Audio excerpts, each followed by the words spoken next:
찬송가 524장입니다. 524장.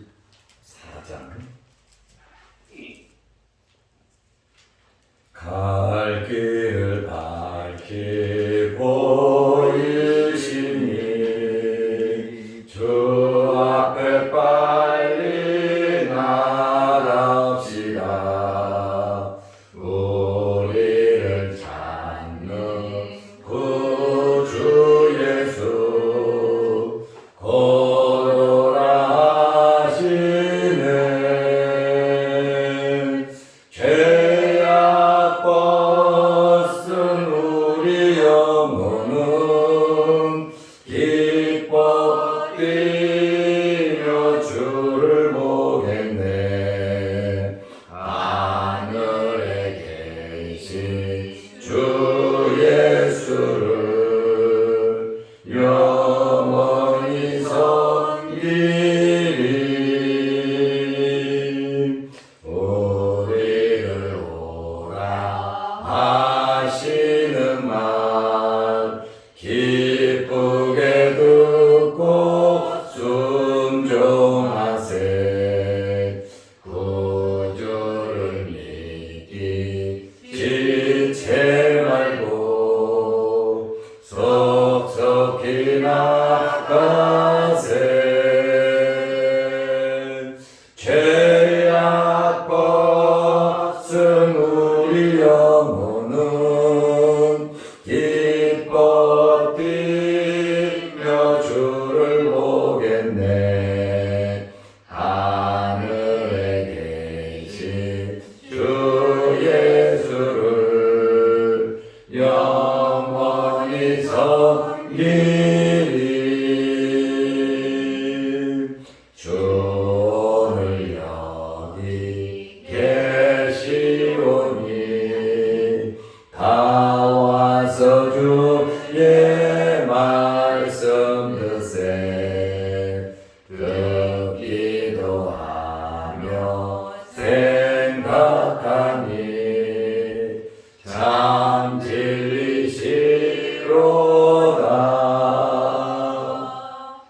죄악 벗은 우리 영혼은 기뻐 뛰며 주를 보겠네. 하늘에 계신 주 예수를 영원히 섬기리. 아멘. 사도신경으로 우리의 신앙을 고백하겠습니다. 전능하사 천지를 만드신 하나님 아버지를 내가 믿사오며 그 외아들 우리 주 예수 그리스도를 믿사오니 이는 성령으로 잉태하사 동정녀 마리아에게 나시고 본디오 빌라도에게 고난을 받으사 십자가에 못 박혀 죽으시고 장사한 지 사흘 만에 죽은 자 가운데서 다시 살아나시며 하늘에 오르사 전능하신 하나님 우편에 앉아 계시다가 저리로서 산자와 죽은 자를 심판하러 오시리라. 성령을 믿사오며 거룩한 공예와 성도가 서로 교통하는 것과 죄를 사하여 주시는 것과 몸이 다시 사는 것과 영원히 사는 것을 믿사옵나이다. 아멘. 하나님의 말씀 마태복음 8장 18절에서 22절 말씀까지 보겠습니다. 예수께서 무리가 자기를 애워싸는 것을 보시고 건너편으로 가기를 명하시니라. 한 서기관이 나와 예수께 아뢰되 선생님이여 어디로 가시든지 저는 따르리이다. 예수께서 이르시되 여우도 굴이 있고 공중의 새도 거처가 있으되 인자는 머리 둘 곳이 없다 하시더라. 제자 중에 또 한 사람이 이르되 주여 내가 먼저 가서 내 아버지를 장사하게 허락하옵소서. 예수께서 이르시되 죽은 자들이 그들의 죽은 자들을 장사하게 하고 너는 나를 따르라 하시니라. 아멘. 예수님을 믿고 따르려면 어떤 자세를 가져야 하느냐? 올바른 자세, 참 제자의 자세를 설명하고 있습니다. 우리도 현실 세상에서 예수님을 믿고 예수님을 따르면서 하루하루를 살아가고 있습니다. 우리가 하루하루를 지내면서 예수님의 참 제자로서 예수님을 믿는 사람들로서 어떠한 마음 자세로 살아가야 하는지에 대한 말씀을 우리에게 설명하고 있습니다. 우리가 주님을 따르려고 하면 먼저 자기 자신을 부인하고 자기 십자가를 지고 따라야 합니다. 마태복음 16장 24절에 이에 예수께서 제자들에게 이르시되 누구든지 나를 따라오려거든. 이 누구든지는 우리도 포함되어 있습니다. 자기를 부인하고 자기 십자가를 지고 나를 따를 것이니라. 나를 따르라는 것이죠. 자기를 부인하고 자기 십자가를 지고 나를 따르라는 거예요. 나를 따르라고 하는 것은 현재 명령형입니다. 계속해서 이어지는 겁니다. 한두 번이 아니에요. 지속적으로 주님을 따르라고 하는 강한 명령입니다. 먼저 주님을 따르려고 하면 소극적으로 자기를 부인해야 하는 겁니다. 나를 부인한다는 것처럼 어렵고 힘든 일은 없습니다. 나의 이기적인 욕망, 나의 생각, 나의 주장, 그리고 나의 잘못된 부패한 옛 자아를 벗어버리라고 하는 그러한 말입니다. 나를 철저하게 내려놓으라고 하는 그러한 말씀이에요. 이것을 망각한 베드로는 예수님을 3번 부인하고 말았습니다. 적극적으로는 자기 십자가를 지는 것입니다. 예수님을 따른다고 모든 것 다 던져버리고 가는 것은 아닙니다. 내가 져야 할 십자가, 예수님께서 져야 할 십자가는 예수님께서 지셨잖아요. 우리가 어떻게 예수님의 십자가를 질 수 있겠습니까? 우리는 예수님의 십자가를 질 수도 없고 질 필요도 없습니다. 왜냐하면 예수님의 십자가는 구원을 이루는 십자가입니다. 예수님께서 이미 지셨습니다. 그러므로 우리는 우리의 가정에서 또 일터에서 하루하루의 삶 속에서 우리가 짊어져야 할 십자가, 오늘 일을 내일로 미루지 말고 또 미래의 일을 생각하면서 먼저 걱정하지 말고 하루하루 우리에게 주어진 십자가를 지어야 합니다. 남편으로서, 아내로서, 부모로서, 자녀로서, 학교에서든지 일터에서든지 친구를 만나든지 어디에서 무엇을 하든지 우리는 우리의 십자가를 지고 주님을 따라야 하는 것입니다. 소극적으로는 나를 부인하고 적극적으로는 자기 십자가를 지고 따르는 것입니다. 오늘 예수님께서 무리들에게 너무나 사람들이 많으니까 건너편으로 가자 그랬어요. 야, 사람들이 너무 많다.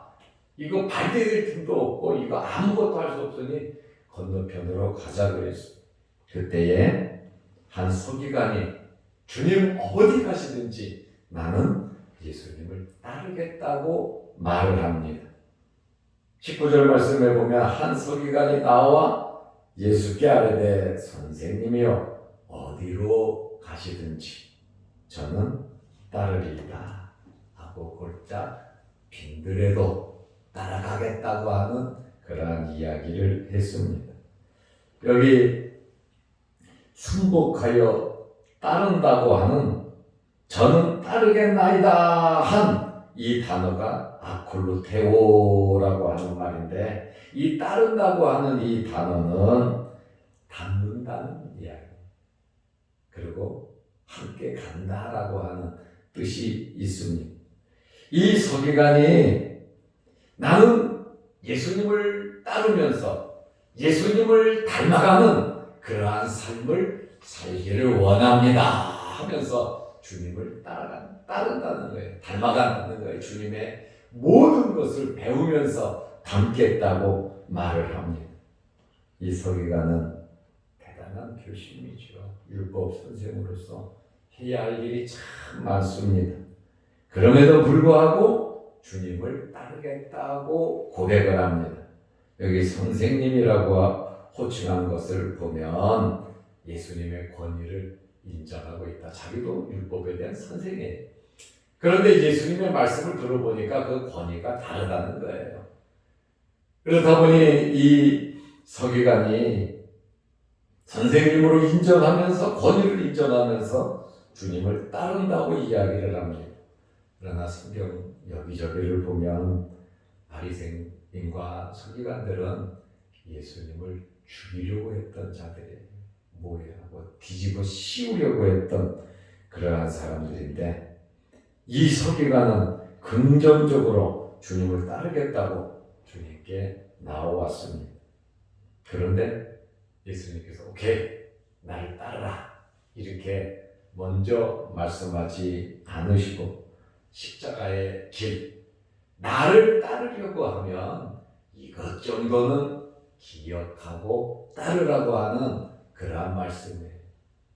예수님을 따르면 천국에 가고 하나님께서 도와주셔서 영적으로, 물질적으로, 건강적으로 다 잘 돼. 물론 잘 됩니다.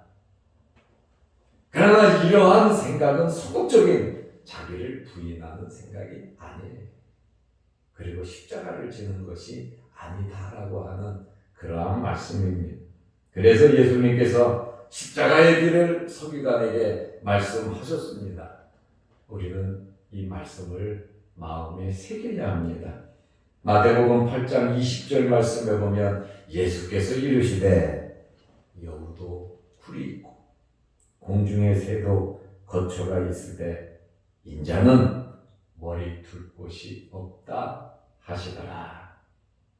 이 말씀은 무슨 말씀입니까?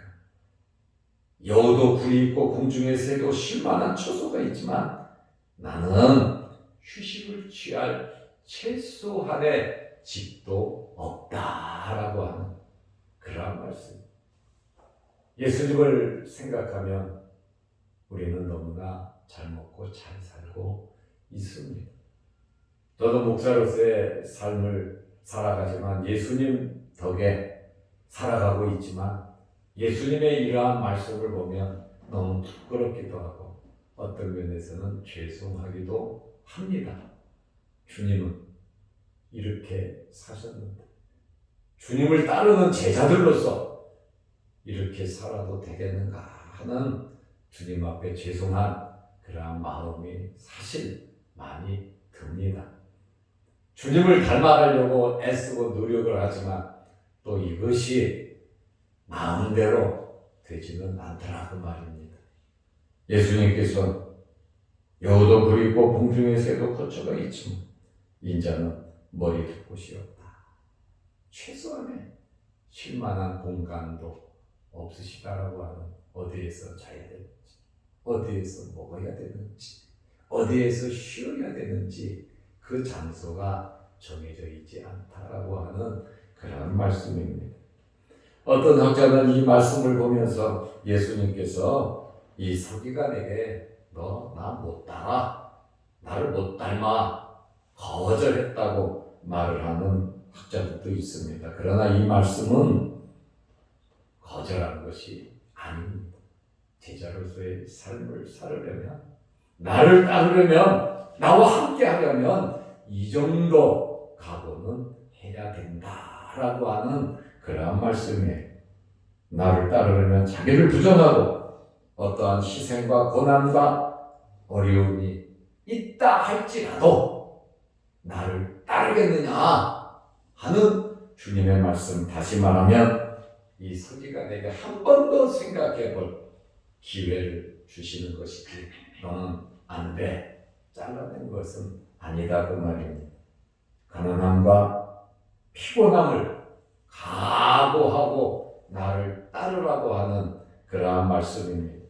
십자가 후에 부활의 영광이 있는 것입니다. 주님의 말씀대로 우리가 어렵고 힘들더라도 제자의 길을 살아간다면 하나님의 위로와 하나님의 복이 우리에게 있다고 하는 말씀이에요.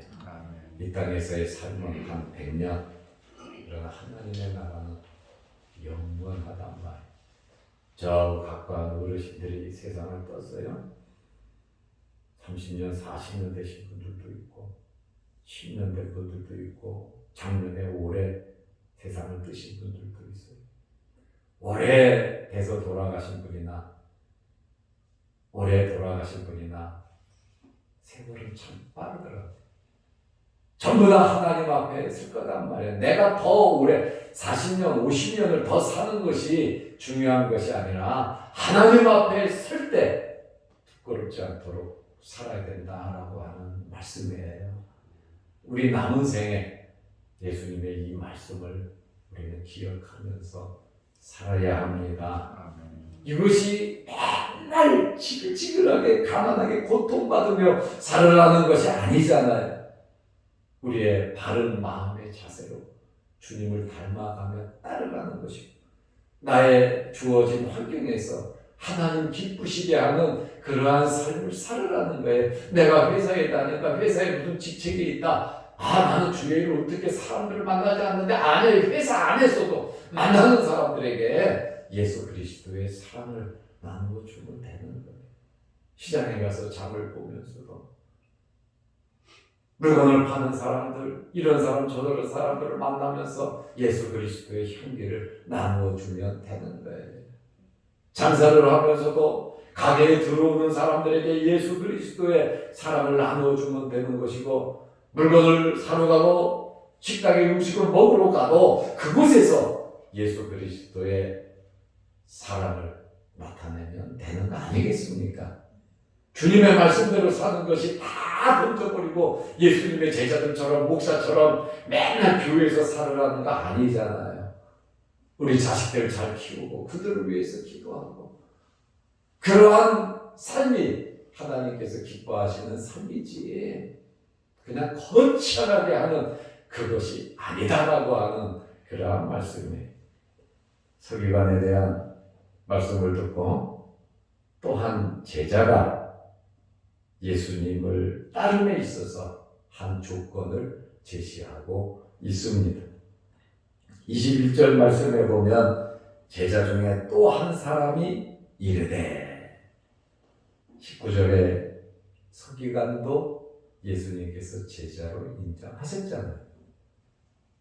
제자라고 하는 이 말은 두 가지로 해석할 수 있어요. 12 제자들처럼 모든 것을 버리고 오로지 주님만 따라다니면서 주님의 일을 하는 목사와 같은 제자. 나에게 주어진 일에 최선을 다하면서 가정을 지키고 주님을 닮아가는 그러한 제자 성도들을 가리키겠죠. 오늘 이 서기관이나 여기 한 제자는 12 제자와는 다른 예수 그리스도를 닮아가기를 원하고 예수 그리스도를 믿고 따르는 그러한 자들, 우리 성도들과 같은 분들을 말하고 있습니다. 제자 중에 또 한 사람이 이르되, 주여, 내가 먼저 가서 내 아버지를 장사하게 허락하옵소서 말을 하고 있습니다. 이 제자는 예수님의 부름을 받고 예수님을 따르던 자입니다.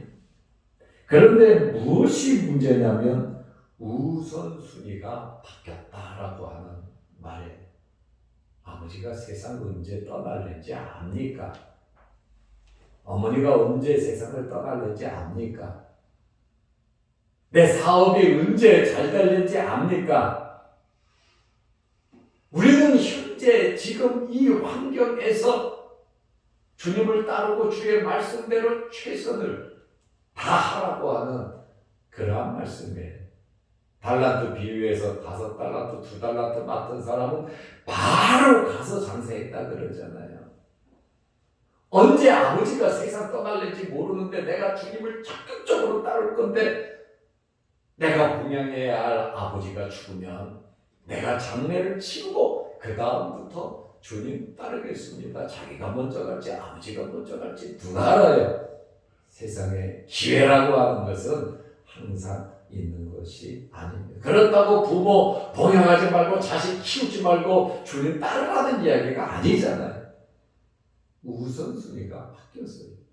하나님이 나에게 물질적인 복을 주시면 내가 하나님의 교회도 짓고 목사님도 돕고 성도들에게도 내가 잘할 겁니다. 하나님께서 복을 주시면 조건을 내건단 말이죠. 이 사람과 똑같은 이야기. 아브라함에게 갈대아 우르를 떠나라고 할 때에 아브라함은 데라 아버지 때문에 굉장히 고민을 했어요. 그래도 아버지를 모시고 떠났다가 중간에 아버지가 세상을 떠났고 아브라함이 가나안으로 간 거 아닙니까? 우리가 주님을 따르려고 한 발자국 한 발자국 가다 보면 하나님께서 우리의 길을 열어주신다는 거예요. 현재 환경에서 아무것도 안 하면서 이렇게 해주시면 내가 이렇게 하고 이렇게 해주시면 내가 이렇게 하겠습니다 하는 그것이 아니라는 것이죠. 지금 현재 어렵고 힘들더라도 최선을 다하다 보면 어렵고 힘든 일들이 해결이 되고 내 마음에 먹었던 것보다 더 많은 일을 할 수도 있다는 거예요. 부자 청년이 영생을 얻고 싶어서 주님께 왔잖아요. 어떻게 하면 영생을 얻겠습니까? 5계명부터 10계명을 이야기했어요. 계명을 지켜라. 나는 이거 어려서부터 다 지켰습니다. 예수님께서 1계명에서 4계명 말씀 안 하셨잖아요. 그 청년을 보니까 1계명에서 4계명하고는 관계없어요. 이 땅에서 지켜야 그것만 지키면 영생을 얻을 줄 알았단 말이에요. 예수님께서 그 청년을 사랑했어요. 이 청년은 유대 관원이에요. 돈 많은 부자예요. 이 청년은 그 높은 지위, 많은 물질 가지고 영생하고 싶은 거예요. 누구를 이용해서? 예수님을 이용해서. 그런데 이 젊은 가난이 원하는 이 높은 직분과 물질, 예수님께서 뭐라 그럽니까? 야, 네 재산 다 팔아 가난한 사람들에게 주고 너는 나를 따르라는. 이 사람이 가난한 사람에 주고 예수님을 따랐다면 우리 교회 역사에 이름이 초대교회 이름이 나왔을 거예요. 그런데 주님의 말씀을 듣고 걱정, 근심을 하고 돌아갔다 이렇게 말씀하시잖아요. 우리는 현재 주어진 환경에서 주님을 닮아가고 주님을 따르는 그러한 삶을 살아야지 앞으로 생길 일에 대해서 너무 염려 걱정하면서 또 현재의 내 환경을 보면서 주저앉아서는 안 된다는 거예요.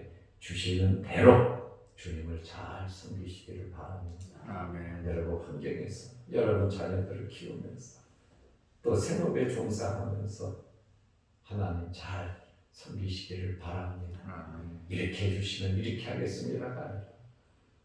유럽에 있는 마게도냐 교회는 극심한 가난이 풍성한 연보로 예루살렘 교회를 도왔다는 거예요. 다 같이 흉년으로 어려움을 겪지만 그래도 아버지 교회, 어머니 교회, 우리의 신앙을 전수받은 예루살렘 교회가 잘 돼야 된다. 친정 교회가 잘 돼야 된다. 그래서 유럽에 있는 마게도냐 그 지역에 또 아시아에 있는 그 지역의 교회들이 같이 어렵지만 십시일반 모아 예루살렘 교회를 도운 거죠. 이 극심한 가난이라고 하는 것은 쌀통에 바닥이 보이고 쌀털이 매달 있는 겁니다. 그러한 가운데에서도 최선을 다했다면 몸이 좀 불편하다 할지라도 가진 것이 없다 할지라도, 시간이 없고 바쁘고 힘들다 할지라도 주님을 닮아가는 하나님께서 기뻐하시는 그러한 삶을 우리가 살아야 합니다. 기회라고 하는 것은 항상 있는 게 아니잖아요. 오늘 내가 해야 할 일을 하지 않으면, 내가 오늘 섬겨야 할 일을 하지 않으면 그 기회는 놓치는 겁니다. 그러므로 우리는 오늘 하루 정말 주님을 닮아가고 주님을 배우고 주님께서 원하시는 대로 우리는 노력을 하면서 살아가는 것이 참 제자의 삶이라고 이렇게 말씀을 드릴 수가 있습니다. 부친을 장사 지내는 것 중요하죠. 모시고 궁양하는 것도 중요하지요. 자녀들을 키우는 것도 정말 중요하고 먹고 사는 일에 최선을 다하는 것 중요합니다. 그거 하지 말라는 것이 아니에요. 그것보다 복음을 전하는 그것이, 삶 속에서 복음을 전하는 것이, 그것이 더 우선해야 된다라고 하는 그러한 말씀이에요. 그래서 주님께서 하시는 말씀이 마태복음 8장 22절에 예수께서 이르시되 죽자들이 그들의 죽은 자들을 장사하게 하고 너는 나를 따르라. 네가 해야 할 일이 있으면 그 일을 먼저 우선순위로 하라는 거예요. 너희는 먼저 그의 나라와 그의 의를 구하라. 그리하면 이 모든 의식주의 모든 것 하나님께서 주신다 그랬잖아요. 그런데 그의 나라와 그의 의는 없애버리고 1계명에서 4계명은 없애버리고 5계명에서 10계명만 붙잡고 영생을 얻으려고 하니까 안 된다는 것이죠. 세상에서 먹고 사는 이거 먼저 해놓고 하나님 섬긴다고 하는 거, 그것이 아니라고 하는 말씀에 그것 또한 오히려 가난해지는 방법이라는 것이죠. 먼저 그의 나라와 의를 구할 때 하늘나라의 상급이 쌓이고 이 땅에서도 잘 될 뿐 아니라 하나님께서 기뻐하시는 제자의 삶을 살아갈 수 있다는 거예요. 우리는 이 말씀을 오해해서는 안 됩니다. 하나님을 사랑하라고 하는 그 말씀을 오해해서는 안 된다는 거예요. 부부간에도 뜨겁게 사랑해야 되고 부모 자식 간에도 정말 사랑하고 형제 간에도 사랑해야 하는데, 하나님을 사랑하고 그것을 다 미워하라고 원수를 만들려고 하는 그러한 말이 아니라 오늘 이 제자의 우유부단한 하나님의 나라와 일을 생각하는 것이 중요하다. 그것이 부모 형제를 위하는 길이다 그 말이에요. 우리의 삶 속에서 오늘 서기관과 또 다른 한 제자의 이러한 말씀을 우리가 생각하면서 우리가 먼저 그의 나라와 의를 구할 수 있는, 예수님 말씀하신 대로 자기를 부인하고 자기 십자가를 지며 따를 수 있는 그것이 영광의 길이고 그것이 복된 길임을 알고 눈에 보이는 것으로 최고인 것처럼 만족하지 말고 하나님의 나라와 하나님의 말씀을 보고 주님의 제자로서의 아름다운 삶을 살아가셔서 여러분의 남은 생애와 여러분들의 자녀들이 하나님께서 주시는 큰 복을 하늘나라와 이 땅에서 받아 누리시기를 바랍니다. 아멘. 기도하겠습니다. 하나님 아버지, 주님을 따르려면 자기를 부인하고 자기 십자가를 지고 따라야 한다고 말씀하셨습니다. 여우도 굴이 있고 공중의 새도 거처가 있지만 인자는 휴식을 취할 만한 최소한의 공간도 없는데 나를 따르겠냐고 묻고 계십니다. 아버지를 먼저 장사 지내고 주님을 따르겠다고 한 그 제자에게 일의 우선순위를 우리에게 알려주셨습니다. 먼저 그의 나라와 의를 구하고 하나님께서 기뻐하시는 일, 예수님의 제자로서의 삶을 우리 가정에서, 일터에서, 학교에서, 어디서든지 나의 직분에 맞게 최선을 다하게 하셔서 하나님의 영광을 드러내게 하시고 나의 삶 속에 신령한 은혜가 넘치게 하옵소서. 영상으로도 함께 예배드리며 기도하게 하시오니 감사합니다. 오늘 이 새벽에 하나님 앞에 기도할 때 하늘문이 열리게 하시고 하나님의 은혜와 능력을 체험하는 시간 되게 하옵소서. 나의 형편과 나의 삶의 현재 환경이 어떠하든지 주님의 제자로서의 삶을 먼저 살아가게 하옵소서. 예수님의 이름으로 기도드리옵나이다. 아멘. 하늘에 계신 우리 아버지여, 이름이 거룩히 여김을 받으시오며 나라의 임하옵시며 뜻이 하늘에서 이룬 것 같이 땅에서도 이루어지이다. 오늘날 우리에게 일용할 양식을 주옵시고 우리가 우리에게 죄 지은 자를 사하여 준 것 같이 우리 죄를 사하여 주옵시고 우리를 시험에 들게 하지 마옵시고 다만 악에서 구하옵소서. 대개의 나라와 권세와 영광이 아버지께 영원히 싸움나이다. 아멘. 자유로 기도하시기 바랍니다.